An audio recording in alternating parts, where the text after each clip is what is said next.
Today, I'd like to talk about the pain that we go through after leaving an abusive relationship. Why does the breakup hurt so much more in leaving an abusive relationship compared to a regular breakup? Let's go ahead and talk a little bit about that today. If this is your first time to my channel, welcome. My name is Amy and this is Narcaway. And my channel is devoted to educating, supporting, and encouraging victims and survivors of narcissistic abuse. If you have been here before, welcome back and thank you for subscribing. Let's go ahead and dive right into it.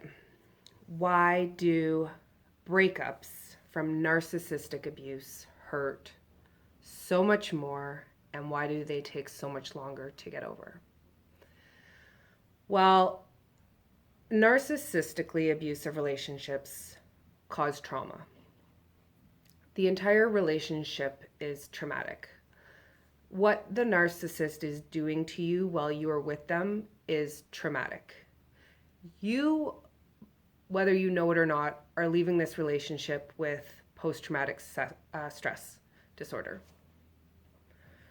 And it's really what it is PTSD, complex or chronic. I've seen it both ways. Post-traumatic stress disorder.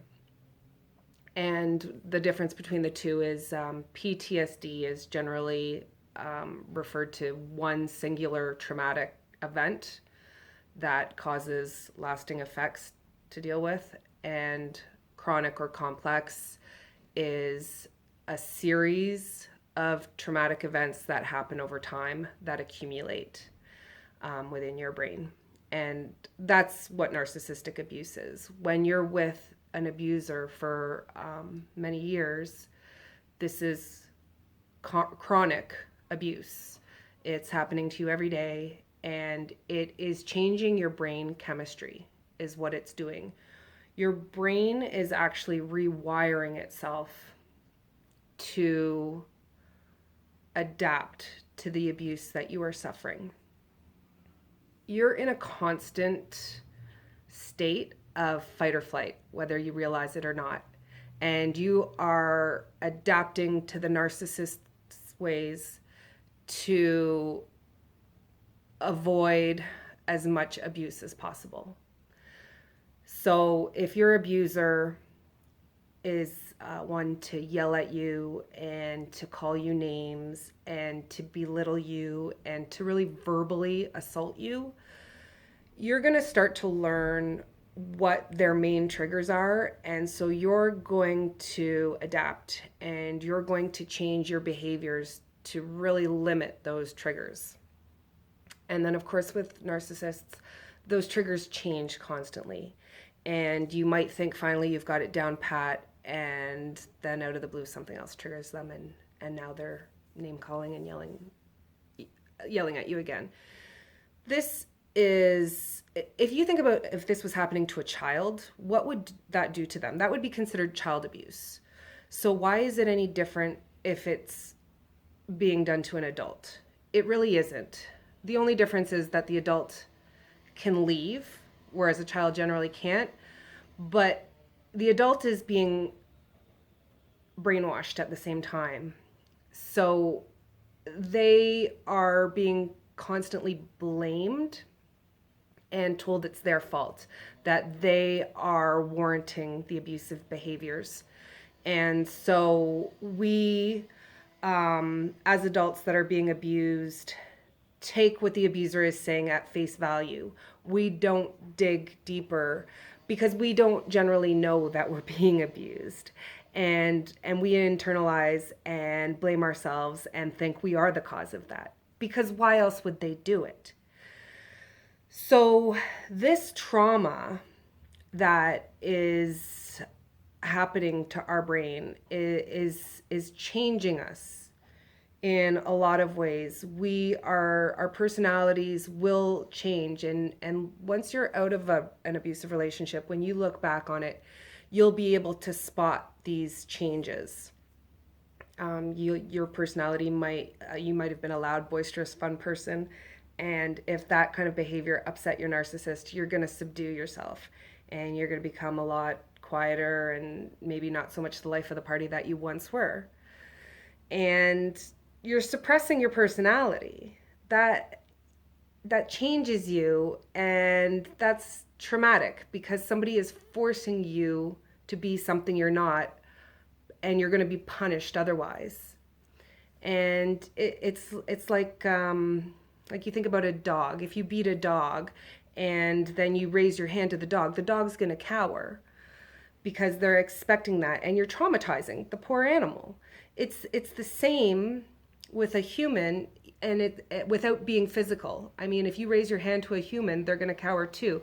But without taking the physical out of it, even just with words or behaviors or even the glance of an eye, your abuser can look at you a certain way and you're going to get that rush, that feeling of fear and anxiety through your full body, knowing what's coming. You're either going to be berated or insulted or humiliated or harassed in just so many really horrible ways that are going to make you feel so small and so insignificant and so wrong, and you're going to blame yourself and internalize that. And it's just very unhealthy. And when you leave the narcissistically abusive relationship, you have to basically undo all that. So that's a long way of me getting to this point here. Now, when you're free from your abuser, you've spent years likely of suppressing your personality, changing your behavior, and you need to get back to yourself.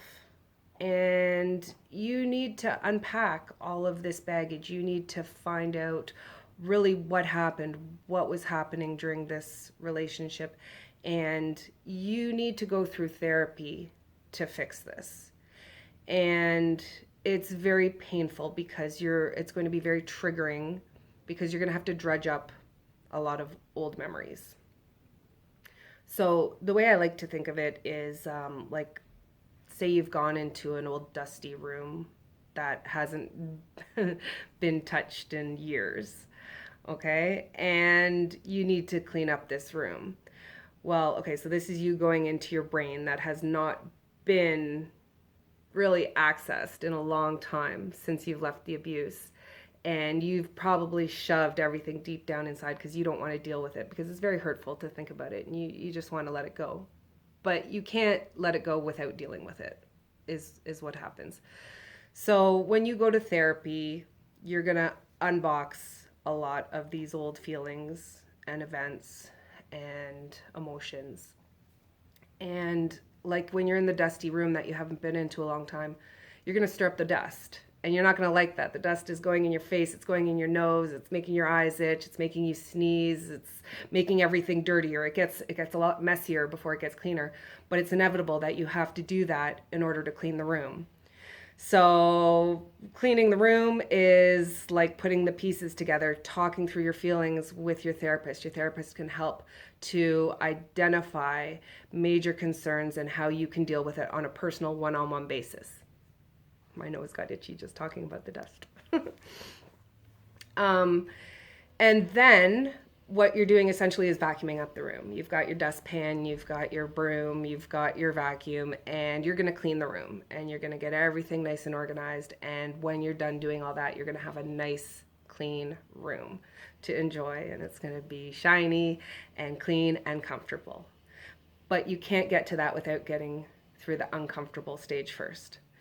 So this is why healing from an abusive relationship is so ugly in the beginning. There is a lot of